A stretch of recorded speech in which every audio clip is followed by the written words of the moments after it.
The Time Machine. Chapter 12. So, I came back.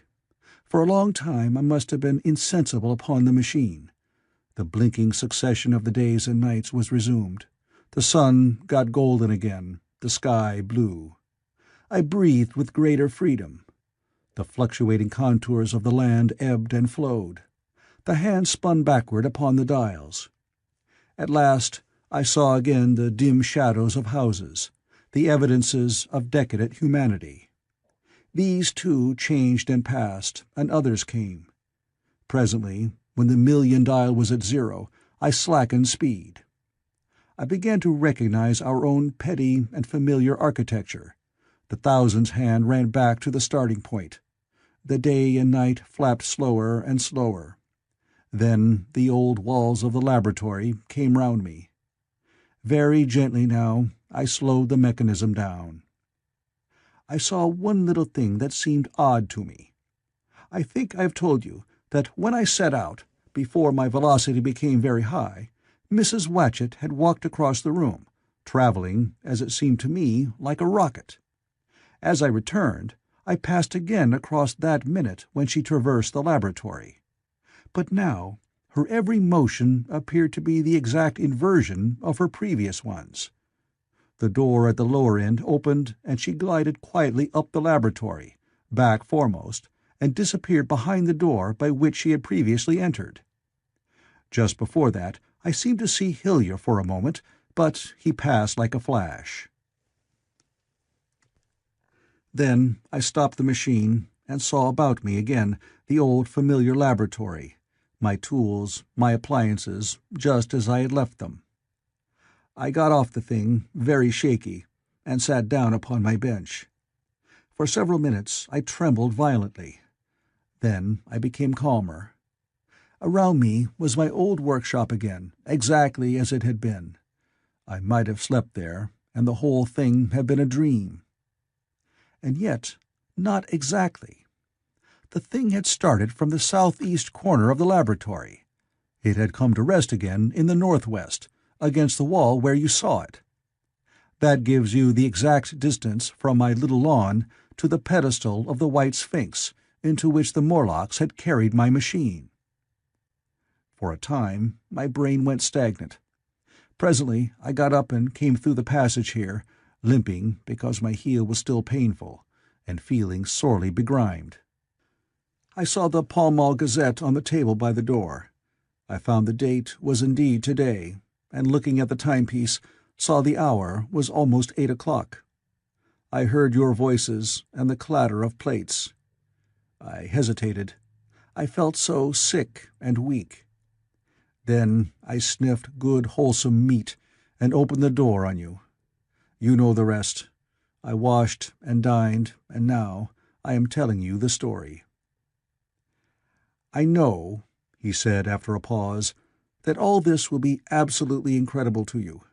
To me, the one incredible thing is that I am here tonight in this old, familiar room, looking into your friendly faces and telling you these strange adventures. He looked at the medical man. No, I cannot expect you to believe it. Take it as a lie, or a prophecy. Say I dreamed it in the workshop. Consider I have been speculating upon the destinies of our race until I have hatched this fiction. Treat my assertion of its truth as a mere stroke of art to enhance its interest. And taking it as a story, what do you think of it?" He took up his pipe and began, in his old accustomed manner, to tap with it nervously upon the bars of the grate. There was a momentary stillness. Then chairs began to creak, and shoes to scrape upon the carpet. I took my eyes off the time-traveler's face, and looked round at his audience. They were in the dark, and little spots of colour swam before them. The medical man seemed absorbed in the contemplation of our host. The editor was looking hard at the end of his cigar, the sixth. The journalist fumbled for his watch. The others, as far as I remember, were motionless. The editor stood up with a sigh. "What a pity it is you're not a writer of stories," he said. putting his hand on the time-traveler's shoulder. "You don't believe it?" "Well, I thought not." The time-traveler turned to us. "Where are the matches?" he said. He lit one and spoke over his pipe, puffing. "To tell you the truth, I hardly believe it myself. And yet—" His eye fell with a mute inquiry upon the withered white flowers upon the little table. Then he turned over the hand holding his pipe, and I saw he was looking at some half-healed scars on his knuckles. The medical man rose, came to the lamp, and examined the flowers. "The gynaeceum's odd," he said. The psychologist leaned forward to see, holding out his hand for a specimen.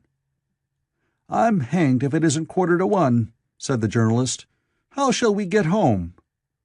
"Plenty of cabs at the station," said the psychologist. "It's a curious thing," said the medical man, "but I certainly don't know the natural order of these flowers. May I have them?" The time-traveler hesitated. Then suddenly, "Certainly not." "Where did you really get them?" said the medical man. The time-traveler put his hand to his head. He spoke like one who was trying to keep hold of an idea that eluded him. "They were put into my pocket by Weena when I traveled into time." He stared around the room. "I'm damned if it isn't all going. This room, and you, and the atmosphere of every day is too much for my memory. Did I ever make a time machine, or a model of a time machine? Or is it all only a dream? They say life is a dream, a precious poor dream at times, but I can't stand another that won't fit. It's madness. And where did the dream come from? I must look at that machine, if there is one." He caught up the lamp swiftly and carried it, flaring red, through the door into the corridor. We followed him. There in the flickering light of the lamp was the machine sure enough, squat, ugly, and askew. A thing of brass, ebony, ivory, and translucent glimmering quartz. Solid to the touch, for I put out my hand and felt the rail of it, and with brown spots and smears upon the ivory, and bits of grass and moss upon the lower parts, and one rail bent awry. The time-traveler put the lamp down on the bench and ran his hand along the damaged rail. "It's all right now," he said. "The story I told you was true. I'm sorry to have brought you out here in the cold." He took up the lamp, and in an absolute silence we returned to the smoking room. He came into the hall with us and helped the editor on with his coat. The medical man looked into his face, and with a certain hesitation told him he was suffering from overwork, at which he laughed hugely. I remember him standing in the open doorway, bawling good night. I shared a cab with the editor. He thought the tale a gaudy lie. For my own part, I was unable to come to a conclusion.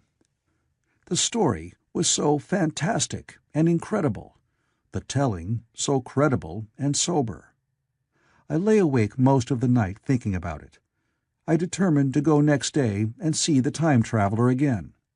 I was told he was in the laboratory, and being on easy terms in the house, I went up to him. The laboratory, however, was empty. I stared for a minute at the time machine, and put out my hand and touched the lever. At that, the squat, substantial-looking mass swayed like a bough shaken by the wind. Its instability startled me extremely, and I had a queer reminiscence of the childish days when I used to be forbidden to meddle. I came back through the corridor. The time-traveler met me in the smoking room. He was coming from the house. He had a small camera under one arm and a knapsack under the other. He laughed when he saw me, and gave me an elbow to shake. "I'm frightfully busy," said he, "with that thing in there." "But is it not some hoax?" I said. "Do you really travel through time?" "Really and truly I do." And he looked frankly into my eyes. He hesitated. His eye wandered about the room. "I only want half an hour," he said. "I know why you came, and it's awfully good of you. There's some magazines here. If you'll stop to lunch, I'll prove you this time-traveling up to the hilt, specimen and all. If you'll forgive my leaving you now." I consented, hardly comprehending then the full import of his words, and he nodded and went on down the corridor. I heard the door of the laboratory slam, seated myself in a chair, and took up a daily paper. What was he going to do before lunchtime? Then suddenly I was reminded by an advertisement that I had promised to meet Richardson, the publisher, at 2. I looked at my watch and saw that I could barely save that engagement. I got up and went down the passage to tell the time-traveler. As I took hold of the handle of the door, I heard an exclamation, oddly truncated at the end, and a click and a thud. A gust of air whirled round me as I opened the door, and from within came the sound of broken glass falling on the floor. The time-traveler was not there. I seemed to see a ghostly, indistinct figure sitting in a whirling mass of black and brass for a moment, a figure so transparent that the bench behind with its sheets of drawings was absolutely distinct. But this phantasm vanished as I rubbed my eyes. The time machine had gone. Save for a subsiding stir of dust, the further end of the laboratory was empty. A pane of the skylight had, apparently, just been blown in. I felt an unreasonable amazement. I knew that something strange had happened, and for the moment could not distinguish what the strange thing might be. As I stood staring, the door into the garden opened, and the manservant appeared. We looked at each other. Then ideas began to come. "Has Mr. gone out that way?" said I. "No, sir. No one has come out this way. I was expecting to find him here." At that I understood. At the risk of disappointing Richardson, I stayed on, waiting for the time-traveler, waiting for the second, perhaps still stranger story, and the specimens and photographs he would bring with him. But I am beginning now to fear that I must wait a lifetime. The time-traveler vanished 3 years ago, and, as everybody knows now, he has never returned. Epilogue.